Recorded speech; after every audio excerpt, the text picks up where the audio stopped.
So today what we're gonna do is I'm gonna be following the crew out to the drill site. I'm gonna help them set casing because we know the area where we're going today, and the casing set in that area typically is past 100 feet.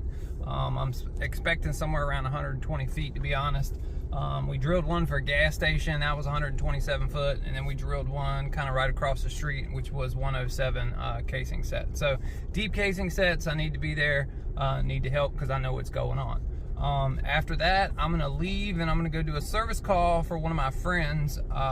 His mom had a tree service crew come out, and they believe that the big tree service truck crushed a drain line that fed from the old kitchen sink. Not a legal drain line, but if anybody knows old farmhouses, they took kitchen sink drains and they took washing machine drains, 1.5-inch pipe straight out into the backyard and just let it discharge. So that's kind of what I believe they have going on. But I'm gonna go ahead and help the guy set casing, and then we're gonna go do that service call.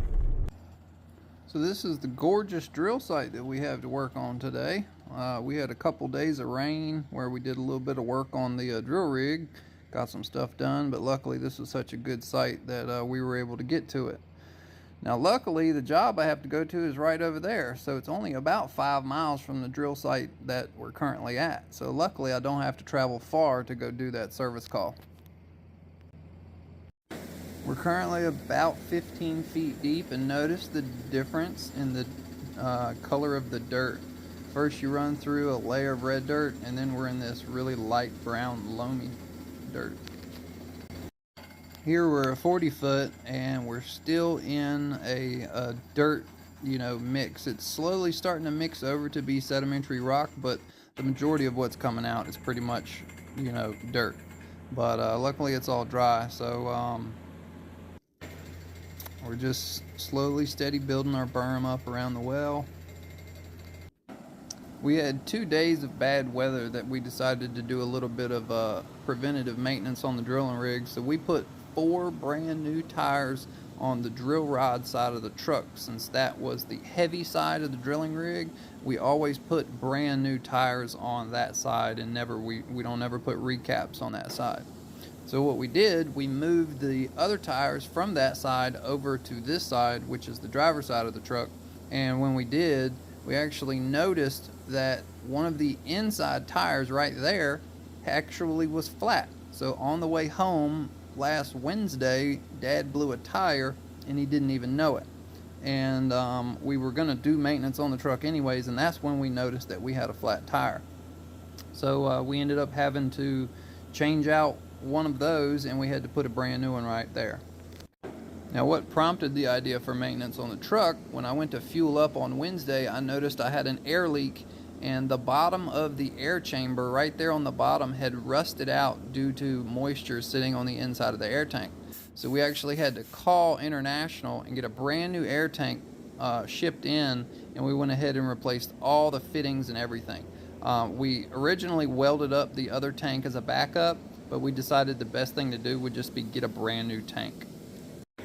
Now we've reached around 87 feet and we're injecting foam to get the sedimentary rock out of the borehole. So what we're about to do, we're going to take a rock sample to see if we have any granite in the rock. So we're going to take a sample of rock here, we're going to rinse it off, and what we're looking for is bits and pieces of granite rock. If we don't find any, then we don't set casing there. And unfortunately, all of that is just kind of muddy, mucky stuff. There's a little bit of rock here and there, but it's only sedimentary rock, so it's not a solid formation. That was just a little piece. It's not very strong, so it's not worth setting casing in. That's how you end up with dirty, discolored water, by setting casing too early. So we decided from this sample we were just going to continue to drill until we found solid bedrock. Now here's a cool tip that well drillers may appreciate. You see we've got 4 sticks, 4 20-foot sticks, but yet we have a 7-foot piece of metal. So when we get past 60 foot, we always put a 7-foot piece of metal on the bottom, and that prevents any PVC casing failure because the metal casing takes the abuse from the rock. we just slam on a transition coupling 6 1/4 to 6 inch, and that transitions the metal over to the plastic. Now we got more rock samples after the 87 foot mark, so we're going to continue on to drill. I think here we're around 107. We still haven't encountered any good bedrock yet. Yeah, see, we have a 107 foot of casing laying out there, and we still have not found granite yet, but we will find it here shortly. So we have 127 foot of casing laying out there now, and that is where we are going to set our casing, because we have finally found solid bedrock. Me and my father, here we are, we're installing casing. That's the first joint with the metal going on the bottom. That way when you initially start the hammering process of the bit inside of the hole, the bottom of the casing doesn't fracture, and that's a common issue with PVC casing. So we're slowly lowering it in the well, and when you set 127 foot of casing or more than that, you have to risk the little bit of worry about the well, you know, caving in, collapsing on itself down there. But luckily, drilling through about 80 foot or more of sedimentary rock, the hole stays open. There's no issue with it collapsing. So the casing set here went in nice and beautiful all the way to the bottom. Didn't even have to worry about it. And now it's time to go to the service call. All right, I'm here at the house, and basically I have located the drain that she's talking about that's not draining. So if you look right here, we've got like a typical 1.5 inch discharge out here at the bottom near the field, near the fence. And it's got about 1.5 foot of fall all the way from the house. I've stuck my old Viver camera in it because I wasn't going to stick one of my good ones in this since it's sewage related. So I got the camera 29 yards all the way up here. So basically around 90 to 95 feet up here is going to be a clog. Now we were worried about the trucks being the issue, but I don't think the trucks did this, because I don't know if you can see, the line runs smack dab right through the middle of that screen. Let's see, so there's like a high point in the grass right there, yeah. But basically right here is the line, like right in this area. So the grass is a little bit taller here, and that's typically what you look for when you look for a water leak. Because if you look down, you got low grass here, and then you got high grass right there, and then you go back on the other side and you got low grass again. So that would be a spot of discharge. But if we look, we're only about 40 to 45 feet from that, and I was able to get the camera all the way up about 95 feet. So what I need to do is I need to pull the camera out and then run it across the top of the ground, and that'll give me an exact location of exactly where this clog is. I got the camera all pulled out. I've still got all my cable sitting out in the yard. I'm about to pull it out, but what I noticed is this camera's got like a crunchy, so it's almost like there's grit in the pipe.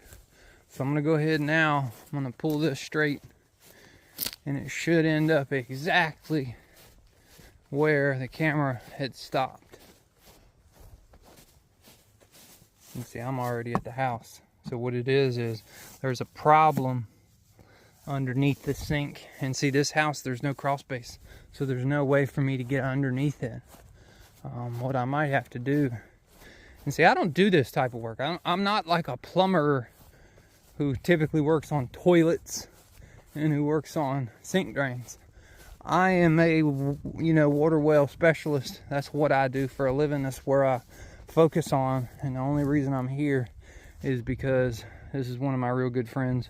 This is Mama's house. So he called me, asked for me, wanted me to do a service call for him. I told him next time I had a job in Chase City, I'd knock it out for him. So here I am, got a job in Chase City. So I'm here as promised. Luckily, I brought a tool that I may use. My dad had this chilling in the basement. It's just an old auger snake manual. I know everybody's got some fancy ones now, but this is what we got. So I'm gonna go inside. I'm gonna take the S-trap out, and I'm gonna try to clean this thing out for her. See, the problem is I'm not geared up for anything in my truck if I were to break anything. So I gotta be real gentle on everything that I mess with, because if I break it, I can't fix it. I gotta be like the average homeowner and go out to the hardware store and buy drain pipe to fix P-traps and S-traps underneath the kitchen sink. So, you know, my truck is packed to the rim for anything well related. But when it comes to something like this, I just don't have the parts. But luckily, if I'm really good at it, I can take the S-trap apart and clean it out with this, but we're gonna find out. Okay, so we get drain comes over from the dishwasher, goes down, S-trap, and then here is where it meets their hard pipe. So it could be right there. Yeah, maybe an old pot, like a little kitchen pot, that I can just catch the water that's chilling in here. All right, we got our little galvanized bucket, and I'm gonna go ahead and take all this loose, and then I'll run the snake through there. Unfortunately, I don't have a tripod to hold my camera for me, but I'll take all this loose and see what we get.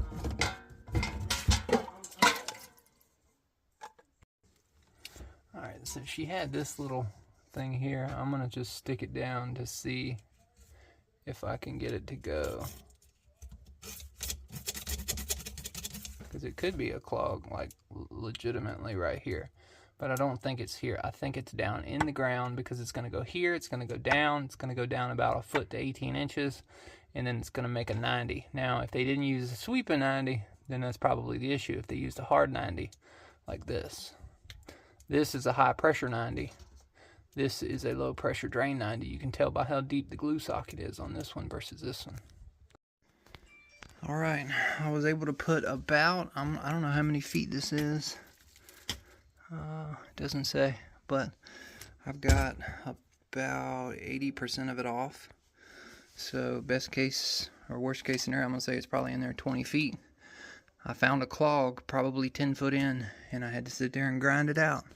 But then I got it about 10 foot past it. So I'm gonna go ahead now and wind it all back up and put the drain back on, and we'll see if it works. All right, we got that all put back together. Make sure no drips, and we're gonna sit here and let this run for a while, and we'll go outside and we'll see if she's flowing better. I noticed in a situation like this, the one thing that this does not have is a vent, and all drains need an air vent. But old style systems like this don't have one, because it just goes out, straight out. Alright, I'll let this run and go outside. Okie dokie. Look at that, yeah. We got some water flowing, baby. That looks good, man. Look at that stuff coming out. That is like nasty. That is gross. Oh, it stopped. And see, that might be the problem. It's not getting air. So that could be, it needs to burp. It needs to gurgle in order for it to flow. That is like oatmeal consistency almost. That's gross. But at least it's flowing now. It wasn't flowing earlier. Cool. I'm gonna let this sit here and pump for a while, and I'll catch back up with you after I let this run for about 10 minutes. I want to flow all that mess out of there. I've been running hot water through it for about 10 minutes now, and it's finally running clear out of the end of it. So it's not so bad. I went ahead and dug a little ditch away to where it'll carry the water away from here, because that was kind of probably the issue. It needed to be able to drain and run. But, all right. Go ahead and wind up my camera. Well, we got it all done, got it all fixed. She's happy, I'm happy, and she paid me. She paid me exactly what I asked for, which was $100. What can you do? Didn't want any more than that. She's living on a fixed income. She's retired. I don't need it. I'm just here to help somebody out. So I'm headed back to the drill site now. The guy sent me a text and said they hit big water, so we'll see what we get when we get there. Well, it looks like they must have hit a boatload of water because the drilling rig is all folded up. I've only been gone a little over an hour. Wow. They're probably still pumping grout at this point. Michael, I need a bag of chlorine, sir, when you got a moment. How much water did y'all hit? About 20, 30 gallons. All right. Wow, yeah, look at all the rock. Yeah, wow. Big vein down there. Got another rod to go, and I just said, no, I'm not going to rip the fishing net. How deep did you cut it? What? 165. 165, wow. 127 foot of casing and 165 foot well. It did. It did. It's exactly what happens. Big veins come out. You can tell we hit water before we set casing too, because that's what's running out of Yeah. here now. Yep. Pumping grout through the trimming. I already pulled one piece loose. Okay. Oh yeah? Okay. I was trying to get How it many out. bags have y'all pumped so far? Quite a few. 7 or 8. 7 or 8, wow. We got a 3/4 of a bag. Wow, y'all been pumping grout for like what? An hour? Most of it. Wow. Kick ass. That's bad to the bone, man.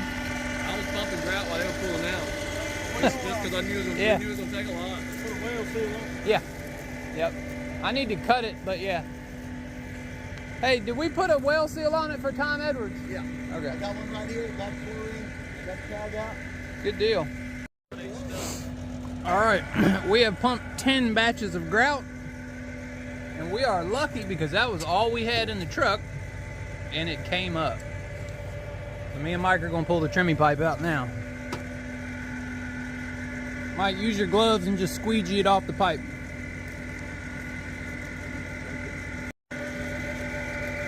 You're good, Justin. Cut it off. Cut it off. I lost the bottom section. Yep.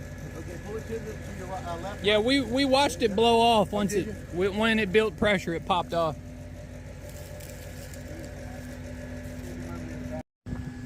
All right, we have our inspection tag all glued on, our casing cut off, and our well seal put on, so we're good to go. Well, we got that all wrapped up. That was pretty simple. I didn't even have to be there for the easy part. Let me go ahead and put my seatbelt on. But yeah, 165 foot, what, 20, 30 gallons a minute, 127 foot of casing with a 7-foot piece of metal on the bottom. That was a pretty good well for a Friday. And then I got my friend's mom all taken care of, got her sink all, you know, draining again. So we're gonna head back to the shop now and get everything loaded up, get some things cleaned up since we have a few more hours before the day is gonna end. It's almost daylight savings time, so this will be probably one of the last videos where I'm working in the daylight, and you know, 4:30, 5 o'clock, it's gonna start being dark now, so it kind of sucks. But at least we'll wake up and it'll be light in the morning rather than wake up and it be dark for an hour and a half. But hope y'all enjoyed today's video. If you did, be sure to give it a thumbs up. If you're not subscribed, go ahead and hit that subscribe button. And I'll see y'all on the next one. Peace.